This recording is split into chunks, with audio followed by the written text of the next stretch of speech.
Hello viewers, আসসালামু আলাইকুম। আজ আমি আপনাদের ঢেঁড়স, আলু আর এই যে ডাল দেখছেন, এই ডাল দিয়ে দারুণ মজার একটি তরকারি রান্না করে দেখাবো, যা সাদা ভাতের সাথে অসাধারণ লাগে। গরমের এই দিনে ঢেঁড়সটা অ্যাভেলেবল, আর এসব দিনে আসলে মাছ মাংস খেতে ইচ্ছে করে না, অন্যরকম কিছু খেতে ইচ্ছে করে। সেজন্য আমি অন্যরকম এবং অসাধারণ স্বাদের একটি রান্না আপনাদের দেখাবো। এজন্য আমি এই যে খুব বেশি ঢেঁড়স নেইনি, আর একটা আলু নিয়েছি, আর আমি ডালটাকে বেটে নিয়েছি। এটা আমি বুটের ডাল, অর্থাৎ এই ডাল ভিজিয়ে রেখে বেটে নিয়েছি। যাই হোক, ব্লেন্ডারও ব্লেন্ড করতে পারেন। এবার আমি দেখিয়ে দিচ্ছি কিভাবে ঢেঁড়স কাটবো এবং আলু কাটবো, তারপরে রান্নাটা দেখিয়ে দেবো। ঢেঁড়স আমি প্রথমে ভালো করে ধুয়ে নিয়েছি।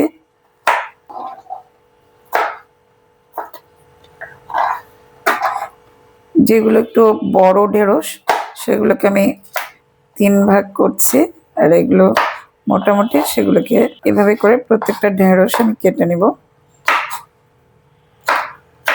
একটা বড় আলু ছিলে নিয়ে আমি ঠিক ঢেঁড়স আকৃতির মতো এরকম লম্বা করে করে কেটে নিলাম।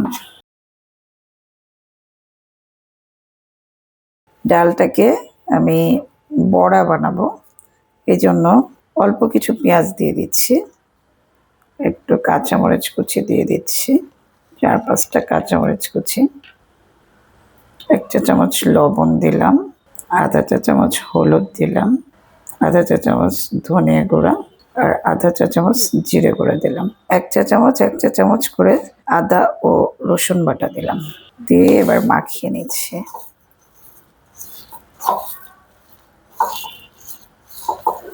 এটা তরকারির মধ্যে ব্যবহার করব, সেজন্য এর মধ্যে এটাকে বড়া করছি, ডালের বড়া। ঠিক আছে, এরপর আমি এটাকে ভেজে নেব। প্রথমে একটি কড়াই নিয়ে কড়াইটি গরম করে এখানে আমি 4 টেবিল চামচের মতো তেল দিয়ে দিলাম।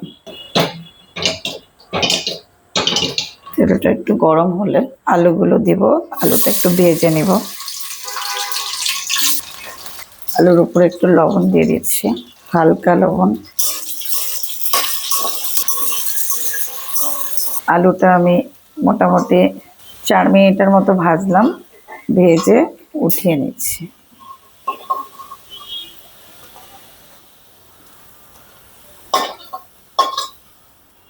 আলু উঠিয়ে নেওয়ার পর ওই একই তেলে আমি ঢেঁড়সগুলো ছেড়ে দিচ্ছি। ঢেঁড়সটাও একটু ভেজে নিব। ঢেঁড়স আমাদের শরীরের জন্য যে কত উপকারী, ঢেঁড়স থেকে একটু আঠালো পদার্থ বের হয়, সেজন্য অনেকেই খেতে চান না, কিন্তু একটু এই যে এভাবে ভেজে নিলে আবার তরকারিতে এই আঠালো ভাবটা আর থাকে না। এখানেও আমি একটু 1/2 চা চামচের মতো লবণ দিয়ে দিলাম। খুব একটা বেশি ভাজবো না, এই 3-4 মিনিট রেখে উঠিয়ে ফেলবো। ঢেঁড়স পুড়িয়ে ফেলা যাবে না।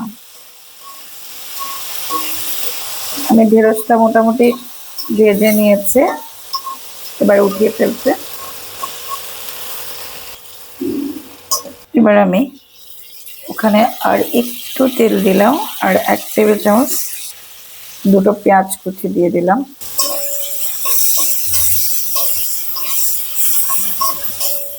পেঁয়াজের কাঁচা গন্ধটা চলে গেলে 1 চা চামচ পেঁয়াজ বাটা, 1 টেবিল চামচ আদা ও রসুন বাটা দিয়ে দিলাম। চুলার আঁচটা একটু কমিয়ে রাখছে, নাহলে মশলাটা পুড়ে যাবে। 1 চা চামচ ঝালের গুঁড়া দিলাম, 1 চা চামচ হলুদ গুঁড়া, 1 চা চামচ ধনে গুঁড়া, আর 1 চা চামচ জিরে গুঁড়া দিলাম। একটু পানি দিয়ে দিচ্ছি, মশলাটা যেন পুড়ে না যায়।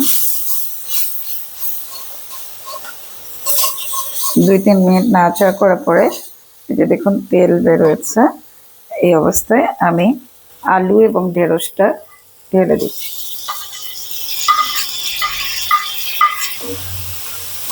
এবার এটার সাথে মিশিয়ে নিচ্ছি।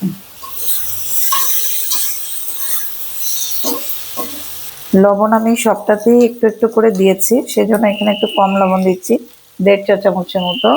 আপনাদের স্বাদ মতো লবণ দিবেন। এবার পানি দিয়ে দিচ্ছি।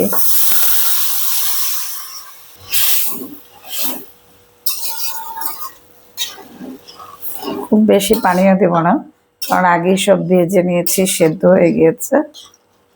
এবার এটা বলক আসবে, আমি ঢাকা দিয়ে দিচ্ছি। আঁচটা মাঝারির চেয়ে বেশি দিয়ে দিলাম। এবার আমি এই ফাঁকে ডালটা যে মাখিয়ে রেখেছি সেটার ডালের বড়া তৈরি করে নিব। একটি কড়াই নিয়েছি, কড়াই গরম করার পরে তেল দিয়ে দিচ্ছি। তেলটা গরম করে নিলাম। এভাবে দেখুন বড়া আকৃতি করে করে একে একে দিয়ে দিব।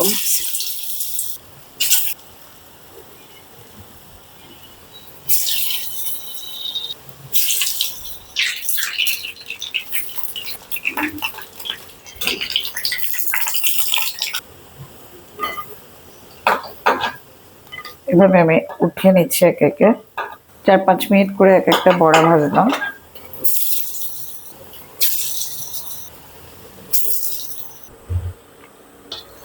বলক আসছে, হয়েও গিয়েছে। আমি এখন এই ডালের বড়াগুলোর ভিতর দিয়ে দিচ্ছি, আর বেশিক্ষণ জ্বালাবো না। এই বড়াটা আপনারা আগেও ইচ্ছে করলে ভেজে রাখতে পারেন।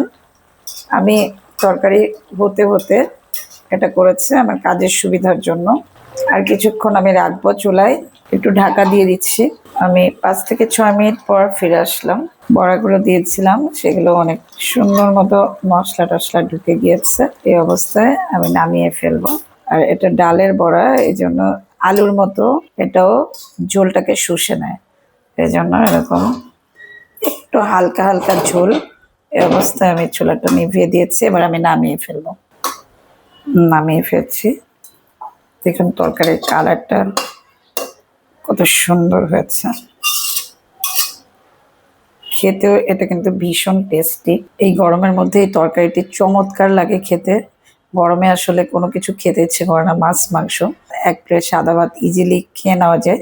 খুব ভালো লাগবে আপনাদের। তাছাড়া এটা খুব উপকারী শরীরের জন্য।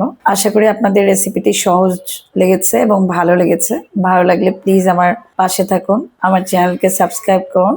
আর যারা ইতিমধ্যেই সাবস্ক্রাইব করেছেন তাদের অসংখ্য অসংখ্য ধন্যবাদ। সবাই ভালো থাকবেন। আল্লাহ হাফেজ।